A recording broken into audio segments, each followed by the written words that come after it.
Le Cameroun dispose dorénavant d'une politique nationale en matière de migration de main-d'œuvre, sensible aux droits et au genre. La restitution du précieux sésame a eu lieu le 29 septembre 2023 à Yaoundé au cours d'une cérémonie qui était présidée par le ministre du Travail et de la Sécurité sociale qui a souligné toute l'importance de cette politique pour tous.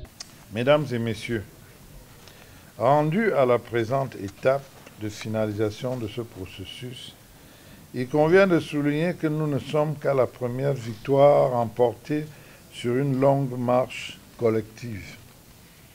De nombreux défis demeurent en termes de mise en œuvre du plan d'action 2023-2030 de cette politique.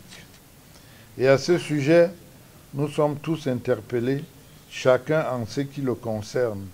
Certes, la partie gouvernementale va s'efforcer de jouer sa partition, mais elle ne saurait le faire sans l'appui des partenaires sociaux et surtout des partenaires au développement. En présence d'autres membres du gouvernement, des partenaires au développement du corps diplomatique, il s'agit donc d'une réponse concrète à l'épineuse question de la migration de main-d'œuvre.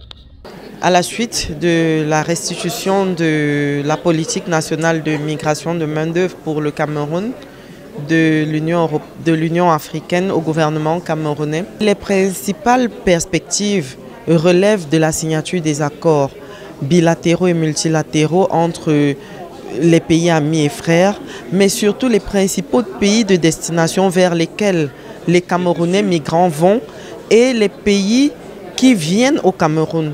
Pourquoi? Afin de pouvoir respecter les droits des travailleurs migrants. Pour la Commission de l'Union africaine, les enjeux de la migration de main-d'œuvre sont importants aussi bien pour les pays de départ et d'arrivée que pour les migrants eux-mêmes et leurs familles. On a développé tout un axe stratégique pour appuyer les États membres à pouvoir mettre en place des politiques de migration, de mobilité de la main-d'œuvre qui vont appuyer à cadrer ce phénomène. Parce que l'objectif, ce n'est pas d'arrêter les gens de partir. L'objectif, c'est de les accompagner pour qu'ils puissent avoir un processus ordonné et qui respecte les droits humains. Donc, on octroie beaucoup d'importance à cette politique de mobilité de la main-d'œuvre.